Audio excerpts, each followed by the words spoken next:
नमस्कार, मी माधवी नाटेकर. 21 नोव्हेंबर 1962 साली चायना युद्धाची समाप्ती झाली.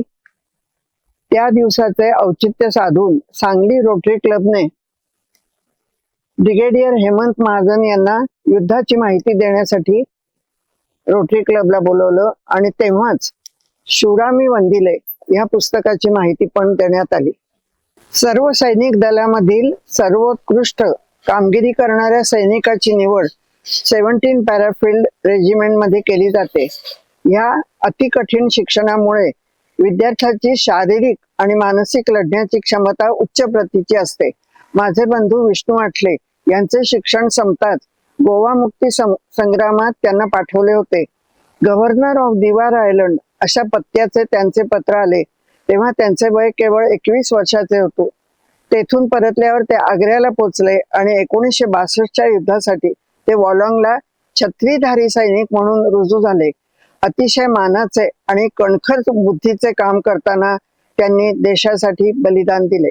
अकोल्याच्या जेठारपेठेतील रावबहादूर अनंत सखाराम आठले यांच्या घरी त्यांच्या एकुलत्या एका मुलाला निळकंठला दुसरा मुलगा झाला, म्हणजेच विष्णूचा जन्म झाला. गाई म्हशींनी भरलेला गोठा, 2 इम्पोर्टेड मोटारी आणि बागबगीचा असणारे 1 एकराचे आवार, त्यात 25 खोल्यांचे घर, अशा कुटुंबात विष्णूचे अकोल्याचे HSC चे शिक्षण पूर्ण झाले. पुण्याला फर्ग्युसन कॉलेजमध्ये शिक्षण सुरू केले. 200 एकर जमीन असणारी आजोबांची शेती त्याला करण्याची इच्छा होती. मोठ्या भावाने यशवंतने सुचवले म्हणून तो सैन्यात भरतीसाठी परीक्षा देण्यासाठी बेंगलोरला गेला. उत्तीर्ण झाला.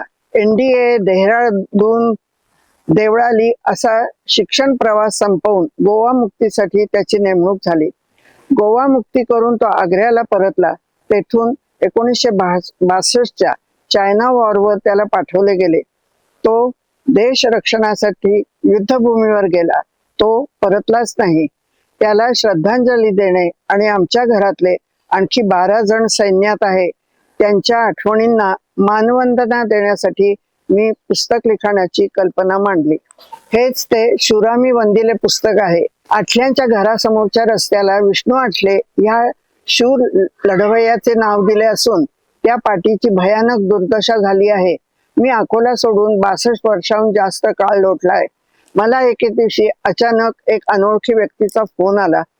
मी सतीश अंभईकर बोलतो आहे. मी अकोल्याला सायकलवरून नोकरीला जाताना रोज अमर विष्णूपट पाटी बघून खिन्न होत होतो. इतक्या लहान वयात देशासाठी बलिदान देणाऱ्या लढवय्याच्या स्मारकाची दुर्दशा सुधारण्यासाठी मी खूप प्रयत्न केले. खूप वर्ष आठले कुटुंबियांशी संपर्क साधण्याचा प्रयत्न केला. यश आले नाही. पण ब्रिगेडियर हेमंत महाजनांच्या लेखात त्यांच्या मावस भावाचा विष्णू आठलेचा उल्लेख वाचून त्यांना गाठून तुमचा फोन नंबर मिळवला आहे. मला तुमच्याकडून काही माहिती हवी आहे. अकोल्यात योग्य स्मारक व्हावे यासाठी अंभईकरांचे प्रयत्न होते. तशा स्मारकाची पुढे हेडसाळ होते तेव्हा पुतळा वगैरे साठी मी नापसंती दाखवली. देशासाठी प्राणार्पण केल्यामुळे डोळ्यातील अश्रू ढाळायचे नाहीत हा संकेत आम्ही सर्व आप्तेष्टांनी पाळला. घरातील एक व्यक्ती नाहीशी झाली, अदृश्य झाली असे सर्व जण आम्ही वागलो. त्याबद्दल उल्लेख नाही, आठवण नाही, शब्दच नाही. आठवणींचे पुस्तक लिहूया या माझ्या विचारामुळे 62 वर्षापूर्वीच्या घटना, आठवणी यांचा शोध सुरू झाला. फार फार कष्टाचे जिकिरीचे काम सुरू केले. सर्वांचेच वाढलेले वय, काही व्यक्ती नसणे, नाहीशे झालेल्या आठवणी त्या गोळा करण्यासाठी परत परत फोन करणे, जुने फोटो मिळवणे असे अपार कष्ट करून 2.5 वर्षाच्या सर्वांच्या अथक परिश्रमातून शूरा मी वंदिले हे पुस्तक तयार झाले. ह्या सर्वांमुळे आम्हाला माहीत नसणारा भाऊ माहीत झाला. भयंकर शारीरिक कष्ट भोगत अतिशय उच्च प्रतीचा त्याग करून निर्भीडपणे शत्रूचा मुकाबला करून प्राण सोडलेल्या माझ्या भावाला या पुस्तकामुळे इतक्या वर्षानंतर श्रद्धांजली वाहिली गेली. सांगलीतून मी हे पुस्तक घेऊन मुंबईला आमच्या मोठ्या भावाकडे गेले आणि म्हणाले, दादा, आपल्या भावाला मी आपल्या घरी घेऊन आले आहे. आणि माझ्या मनाचा बांध फुटला. मी ढसाढसा रडले.